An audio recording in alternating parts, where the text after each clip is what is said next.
上先啦，上先啦。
歡迎各位嚟到今日嘅記者會。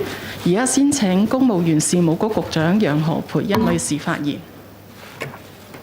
各位市民、各位傳媒朋友，大家好。我知道大家一直都十分之留意公務員薪酬調整呢個工作。行政長官會同行政會議喺今日上午嘅會議呢，係討論咗2022至23年度公務員薪酬調整嘅。我喺會議之後第一時間向大家公布政府向職方提出嘅薪酬調整方案。公務員團隊係政府嘅骨幹，有責任全力支持政府施政工作。本屆政府十分之注重與公務員團隊嘅工作關係同埋合作，亦都期望公務員團隊繼續秉持專業高效嘅精神去履行職責，不負市民嘅期望。我哋亦都十分之理解公務員同事對於今年處理薪酬調整工作時間表嘅關注。事實上，公務員嘅薪酬調整不單止直接影響18萬公務員嘅同事，仲會影響大約2萬多名非公務員合約員工，同埋政府資助機構所收到嘅資助金撥款，同埋資助機構嘅大約20萬員工，所影響嘅總人數咧係達到數十萬嘅。因此，本屆政府一上任已經決定係盡快咁處理公務員薪酬調整嘅工作。為咗加快完成整個薪酬調整工作，本屆政府亦都大幅咁壓縮工作嘅時間表。喺今日，亦都即係今屆行政會議嘅第一次會議之上呢，我哋就尋求行政長官同埋行政會議嘅同意，向4個公務員中央評議會職方提出2022年至23年度嘅薪酬調整方案。經過充分考慮薪酬調整機制之下嘅6大因素，包括香港經濟狀況、生活費用嘅變動、政府嘅財政狀況、公務員士氣、薪酬調整、薪酬趨勢淨指標同埋職方對於薪酬調整嘅要求之後呢，行政長官會同行政會議同意提出嘅薪酬調整方案，係為高、中、低層3層嘅薪金級別同埋首長級嘅公務員嘅薪酬劃一上調2.5%，生效日期係追溯至到2022年嘅4月1日。香港過去1年係面對複雜嘅經濟環境。2021年香港嘅經濟復甦，但係今年第一季本港嘅經濟喺第5波嘅疫情之下嚴重受挫。近月雖然營商氣氛同埋就業嘅情況咧係略有改善，但係整體嘅經濟仍然存有不確定性。考慮過去1年嘅生活成本上升、經濟狀況嘅變動、政府嘅財政狀況，2022年薪酬調整薪酬趨勢調查中3個薪金級別嘅薪酬趨勢淨指標係正數呢一點，同埋各級公務員都係積極咁投入抗疫工作等等呢啲情況，行政長官會同行政會議平衡咗所有相關因素之後，提出咗劃一加薪2.5%嘅調整方案。下一步，我會喺聽日即係7月6號同4個公務員中央評議會嘅職方會面，聽取佢哋對呢一個方案嘅回應，然後會盡快尋求行政會議就最終嘅薪酬調整幅度作決定。我哋嘅工作目標係爭取喺本立法年度會期結束之前，就有關嘅方案諮詢立法會公務員及資助機構員工事務委員會，然後係提交財務委員會去審議嘅。Let me say a few words in English. The current term government highly values cooperation with the civil service and expects the civil service to continue to discharge their duties professionally and efficiently to meet public expectations. The government fully understands the concerns of the civil service colleagues about the timetable of the civil service pay adjustment exercise. In addition, civil service pay adjustment with bearing on non-civil service contract staff, as well as the subventions received by subvented organizations and the pay of the staff of these organizations. In order to expedite the exercise, the government has decided to significantly compress the work timetable and handle this issue at the first meeting of the current term Executive Council. Having taken into consideration the 6 relevant factors under the established mechanism, namely the state of Hong Kong's economy, changes in the cost of living, the government's fiscal position, civil service morale, the net pay trend indicators, and the pay claims of the staff side, the Chief Executive in Council has decided earlier today that an offer be made to the staff side of the 4 civil service central consultative councils, under which the pay for civil servants in the upper, middle, and lower salary bands and directorate be increased at the same rate of 2.5% for 2022 to 23, effective retrospectively from April 1st. Hong Kong's economy has been in a complex situation in the past year. Despite the strong rebound in 2021, the economy was severely hit in the first quarter of 2022 amidst the fifth wave of the epidemic. Although the business atmosphere and the employment situation has changed for the better in recent months, there remain uncertainties in the overall economic situation. The offer to increase the pay at the same rate of 2.5% across the board is a decision taken after balancing factors, including the increase in the cost of living in the past year, the changes in the economic situation, the government's fiscal position, the positive net PTIs for all three salary bands for 2022, and the exemplary commitment of civil servants from all ranks in fighting the epidemic. Moving forward, I will meet with the representatives of the 4 central consultative councils tomorrow to listen to their views on the pay offer. We will then proceed to seek the CE in Council's decision on the final pay adjustment magnitude after taking into account the response from the staff side. Thank you. 而家係提問時間，請各位提問之前先講出自己代表嘅傳媒機構，每次可以問3個問題。依邊嘅最後嗰行嗰位女士。係局長你好 TVB 嘅，咁首先第一樣嘢就係想了解翻啦，因為之前公布嗰個薪酬趨勢結果咧，咁啊將高中低公務員啦，其實3個加幅咧都唔同啦，咁其實覺得呢個指標點咧？點解今次呢個決定其實唔跟翻呢一個指標咧？咁另外都想了解翻啦，因為即係3級嘅公務員啦，其實佢哋嗰個工作性質都唔一樣嘅，其實自己會唔會都擔心即係影響員工士氣各方面咧？唔該。首先呢，我哋嘅薪酬趨勢淨指標咧，從來都係6個考慮嘅因素之一，就並唔係咧我哋必然要跟隨嘅一個建議嚟嘅。咁喺過往咧，亦都有一啲年份咧，係因為特別嘅原因咧，係冇跟隨到呢一個薪酬趨勢淨指標咧去做嗰個最後嘅決定嘅。咁今年咧，亦都係一個比較特別嘅年份啦。我剛才喺開場發言嘅時候都解釋咗。喺2021年咧，香港嘅經濟咧係復甦嘅，但係喺2022年嘅第一季咧，因為第5波嘅疫情咧，香港嘅經濟係受到嚴重嘅挫折啦，嗰個就業嘅情況、就業不足率嘅情況都非常之唔理想啦。咁所以喺呢個咁嘅情況之下咧，我哋係需要比較小心去處理今次呢個問題嘅。咁而我哋考慮嘅6個因素裏面咧，亦都我哋需要考慮咧香港個經濟狀況，而香港嘅經濟狀況而家喺4月底開始咧放鬆咗社交距離措施之後咧，的確係有一個改善嘅。我哋嘅失業率啦，有輕微嘅跌幅啦，就業不足率亦都有跌幅啦，但係咧仍然咧整個就業市場需要復原咧，都係需要一啲時間嘅。咁而外圍嘅經濟狀況咧，就更加有一啲不明朗嘅因素。環球嘅經濟狀況咧，都係受住幾樣嘢影響啦。一啲央行收緊咗貨幣嘅政策啦。外國好多國家個通脹嘅升幅係非常之高嘅。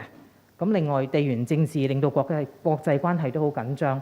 咁等等呢一啲咧，對於整個環球嘅經濟狀況係有一啲不明朗嘅因素喺度嘅。咁而香港作為一個非常之開放型嘅經濟，受到外面嘅影響咧係大嘅。咁所以我哋覺得今年我哋係要比較審慎咁處理呢個問題。咁大家可能亦都會記得，今年嘅財政預算咧喺2022至23年度咧係一個赤字預算嚟嘅，個赤字係500幾億嘅。咁所以考慮咗呢一啲之後咧，我哋覺得平衡咗咁多個方案，得出呢一個3個唔同唔同嘅層級嘅薪金層級嘅公務員嘅薪酬調整咧，我哋覺得而家呢一個咧係攞到一個比較好嘅平衡嘅。好，下一位嗰位男士間條衫嗰位。Hi, hello. A few questions from the South China Morning Post. The first question is to ask, how do you think that this current pay adjustment will be taken by the civil service? Will it affect their morale? And also, just to add on a little bit, will it also affect their trust in the mechanism to determine this pay rise as well? The next question is to ask about the mechanism itself. This period of salary adjustment has been subjected to a lot of controversy and a lot of debate. Will the department consider adjusting or perhaps revamping the adjustment mechanism? And if so, how will you go about it? And also to ask, could you again elaborate on the rationale behind this 2.5 suggested increase? Because this is quite a steep drop from what was mentioned before in the pay trend survey, from 7% all the way down to only 2.5%. Thank you. Thank you. The net PTIs, the pay trend indicators, the net indicators, has never been the sole consideration in civil service pay adjustment. It is only one of the 6 factors that we should take into account. For your first question, whether staff morale will be affected, I hope civil service colleagues, and I do trust civil service colleagues, will understand the rationale behind. And as Hong Kong is progressing, and Hong Kong's economy is recovering, and Hong Kong is progressing on a recovery path, I'm sure our civil service colleagues, as both civil servants and as Hong Kong citizens, will strive their best to help the recovery, to do their best to help Hong Kong to get back to normalcy. So I don't think civil service morale will be affected. And in fact, civil service morale and civil servants' contributions in the 5th wave, in anti-epidemic work, as well as in other areas, have been greatly appreciated by the Cs in Council when making this decision. As for the mechanism, I think we have to differentiate between what is the mechanism and the pay trend survey methodology.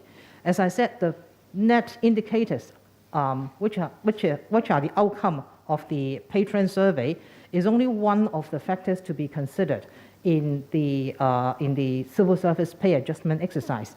The entire mechanism requires us to consider 6 factors in total, balancing 6 factors, taking into account the current situation. So the methodology itself will be reviewed by the committee doing the pay trend survey every year before they start a fresh round of survey. So I'm sure the committee this year will look at the methodology again and see if there can be adjustments. But for the mechanism, or the adjustment mechanism itself, we believe the 6 factors have provided us a very good basis for consideration. And all the necessary factors that should be taken into account are present here in this basket of factors. So I think the mechanism itself has been serving us very well, and I do not believe that there should be any major changes to the mechanism. 好，嗰位男士喺第3行側邊嗰位。局長你好，明報嘅，我有3個問題。第一咧係你提到咧今年係一個比較情況特別嘅年份啦，咁同埋咧即係薪酬趨勢調查嗰個指數咧係只係6大因素嘅其中一個啦。你擔唔擔心今次嘅決定咧即係會影響成個薪酬即係公務員薪酬調整制度嘅公信力咧？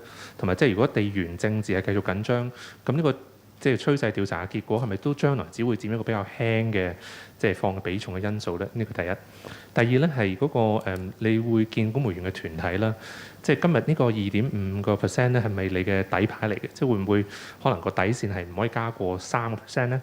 即係你會唔會可能尋求公務員團體支持諒解？譬如講下一個年度再補加翻，即係經濟好翻嘅時候補加翻咧？呢個第二。第三咧就係即係我理解喺嗰個薪酬趨勢嗰個調整咧，仲有嗰個薪酬水平嗰個調查，咁會唔會即係其實局方最後其實都有機會喺嗰個即係呢個即係比較多年再做嘅檢討嘅嗰個機制當中，去追翻今次嘅嗰個落後咧？唔該。好啊，多謝你嘅問題。首先咧就係我哋成個薪酬水平薪酬趨勢調查咧，佢本身係有佢自己嘅一個調查嘅方法啦。而我哋負責調查嘅委員會咧，委員會都有3方嘅成員嘅，有政府嘅代表，有職方嘅代表，亦都有獨立嘅人士，係由我哋同俾政府關於公務員薪酬意見嘅委員會裏邊咧嘅成員出任嘅。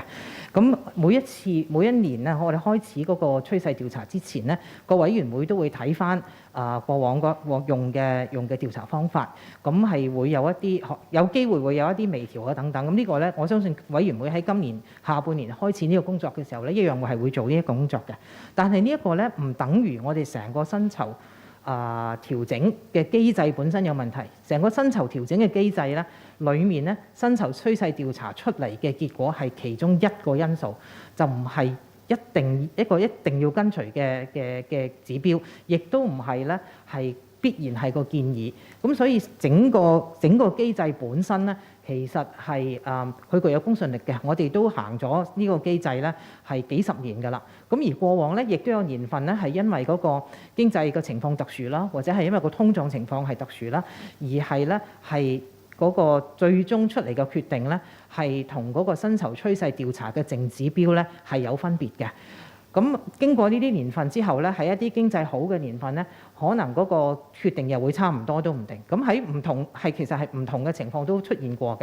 咁但係呢個機制咧，其實係經得起時間嘅考驗，經得起唔同嘅情況嘅考驗嘅。咁所以我覺得個機制嘅公信力咧係冇乜大問題嘅。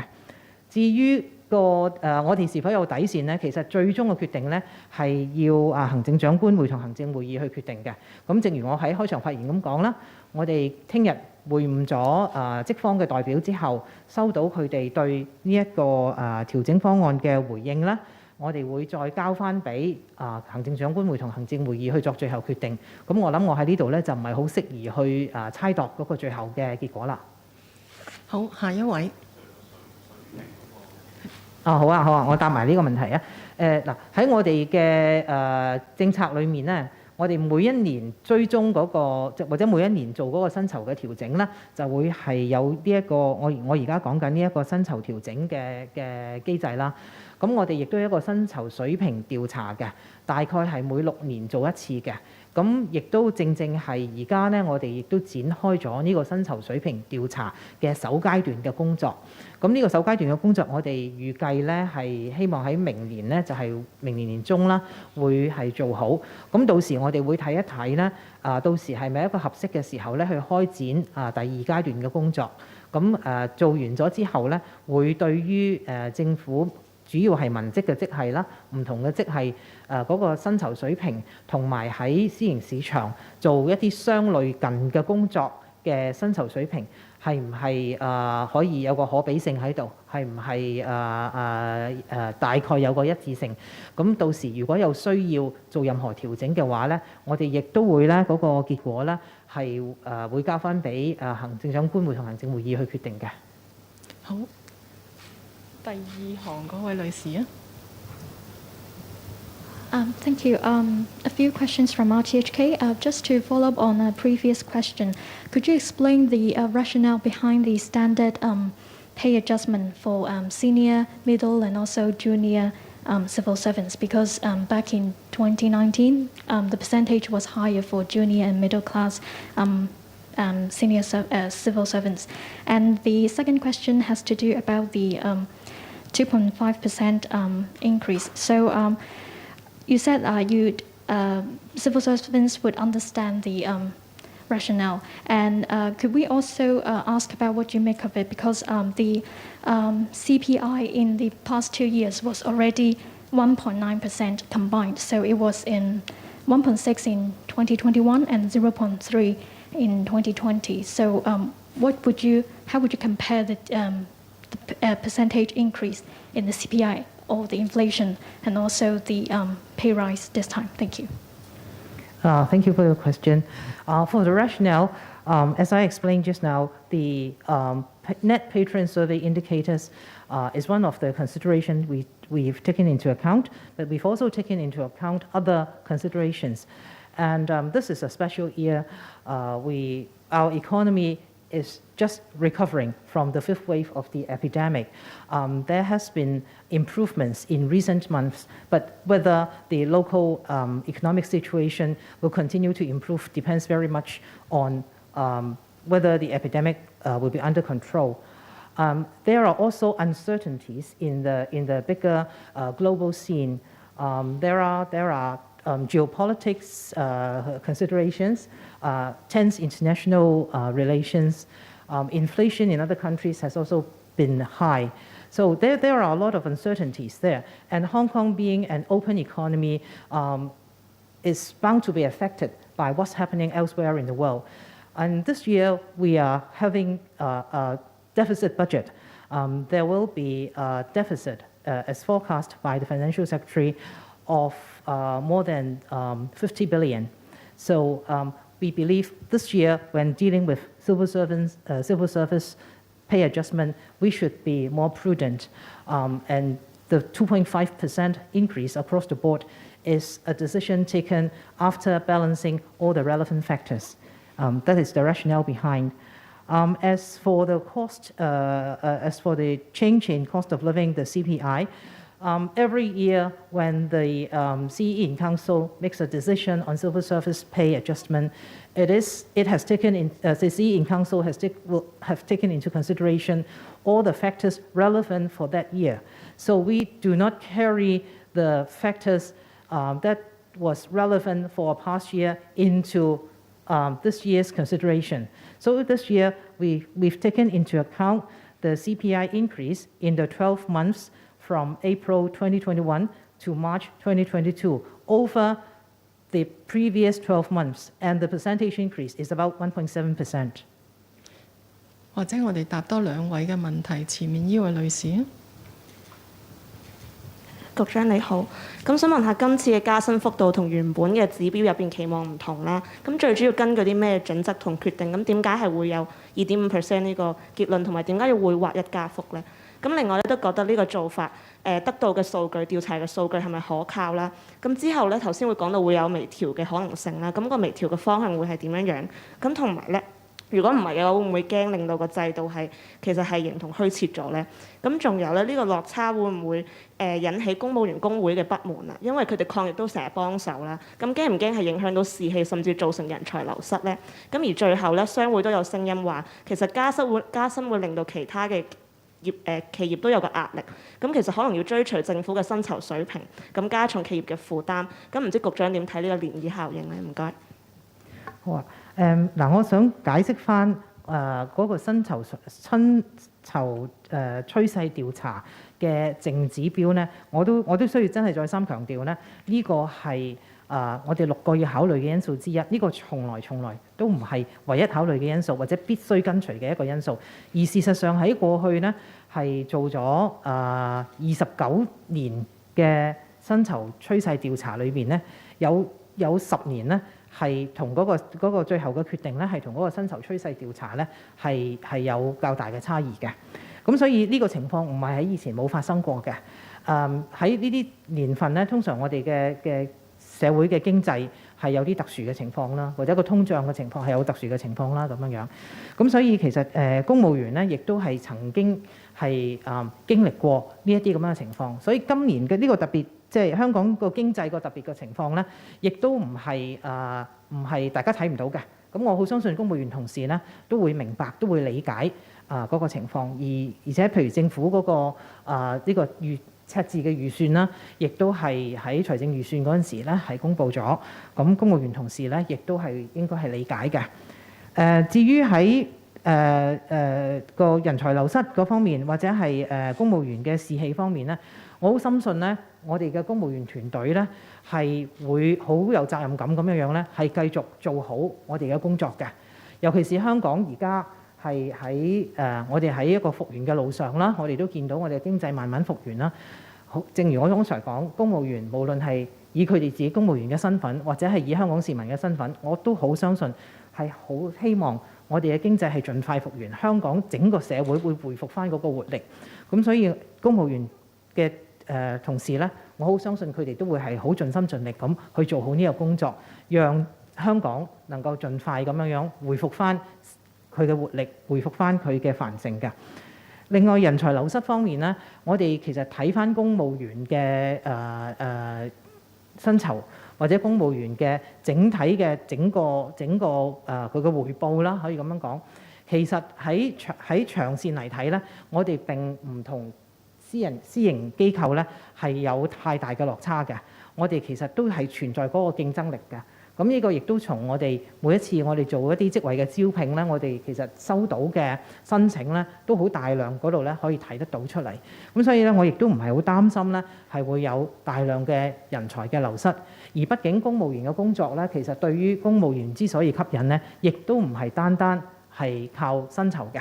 其實喺我哋嘅工作裏邊咧，能夠服務社會嗰個滿足感啦，能夠為大眾做一啲令整體香港都會進步嘅事啦，等等咧，呢啲都係對公務員咧係有好大嘅動力嘅。咁另外公務員嗰個工作嘅崗位嘅穩定性啦，等等咧，呢一啲都係吸引外面嘅人係加入公務員隊伍嘅一啲要素嚟嘅。咁所以我都唔擔心呢個係會造成人才流失嘅。好，咁或者嗰位最後嗰行嗰位女士。你好 Now TV 嘅，都想問下咧，即係3層公務員嗰個調查結果就係2.04至到7.26，都想問清楚，即係點樣計出呢個2.5% 咧？係咪跟通脹？跟住同埋都想問下咧，點解決定即係3級公務員都劃一調整？因為過往都似乎高層個公務員係即係分開去調整佢嘅薪酬啦。同埋最後就想問下，即係呢個今次嘅薪酬調整就同個調查結果都差比較遠啦，會唔會擔心影響埋即係私人市場嘅信心咧？唔該晒。嗱，我都想再解釋咧，薪酬趨勢調查咧，其實係一個追蹤性嘅調查嚟嘅，佢唔係對未來做一個推測，佢亦都唔係咧係影一張而家今時今日嘅相，其實咧佢係一個追蹤翻過去嗰1年喺私營機構裏邊員工嗰個薪酬嘅變動嘅。咁所以其實對於私營市場嚟講咧，私營市場應該係佢哋都會好清楚咧，呢一個係講緊係過去嗰1年已經發生咗嘅事嘅。咁所以喺呢一方面咧，我相信私營機構佢喺嚟緊呢1年做佢嘅薪酬調整嘅時候，佢會考慮翻佢自己嘅獨特嘅狀況去做啦。咁另外咧，2.5係點樣計出嚟咧？其實咧，從來做公務員嘅薪酬調整咧，我哋要考慮晒嗰6個因素啦，要平衡嗰6個因素啦，從來都冇一條公式係我哋放晒啲因素落去，然後咧就可以計出一個數出嚟嘅。咁所以呢個數咧，我都可以喺度同大家講咧，唔係經過一個算術式或者數學式嘅計算咁樣計出嚟嘅，係的確係考慮咗唔同嘅因素。喺一方面，我哋有正薪酬趨勢指標啦，我哋有輕微嘅通脹升幅啦，公務員嘅辛勞啦，佢哋嘅士氣嘅影響啦，亦都有公務員團體佢哋嘅對於薪酬嘅訴求。但係喺另外一邊咧，亦都有嗰個整體個經濟狀況不明朗嘅地方，有政府個財政狀況，我哋要考慮係一個赤字嘅預算。咁所以咧係平衡咗兩邊嘅因素，兩邊嘅拉力，我哋係得出呢一個結果出嚟嘅。咁所以咧就呢個唔係，對唔住，我俾唔到一條公式嚟，係唔係用一條公式計出嚟？咁但係就係平衡咗呢啲因素，我得到出嚟嘅結果啦。好多謝各位，記者會完畢。